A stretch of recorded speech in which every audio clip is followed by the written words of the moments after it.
शहरातील वाढत्या समस्यांमुळे सर्वसामान्य नागरिक त्रस्त झाले आहेत। युवा टायगर फोर्सने या समस्यांवर आवाज उठविला, मात्र प्रशासनाला जाग आली नाही। त्यामुळे आमदार संदीप धुर्वे यांना घेराव घालून समस्यांचा पाडा वाजला। येत्या 8 दिवसात शहरातील समस्यांवर तोडगा काढा, अन्यथा आक्रमक पवित्रा घेऊ, असा इशारा टायगर फोर्सच्या वतीने देण्यात आला। पांढरकवडा शहरामध्ये मागील काही दिवसांपासून विविध समस्यांनी डोकेवर काढले आहे। यात मागील काही दिवसांपासून सुरू असलेल्या संततधार पावसामुळे शहरातील अंतर्गत रस्ते, नाल्यांची दुरवस्था झाली आहे। नियमांना फाटा देऊन लेआउटचे बांधकाम करण्यात आले आहे, त्यामुळे या ठिकाणी विकास कामे झाली नाहीत।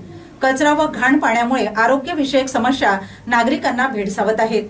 शहरात अकारण विजेचा लपंडाव सुद्धा सुरू आहे। रस्त्यावर मोकाट जनावरांचा हैदोस सुरू आहे।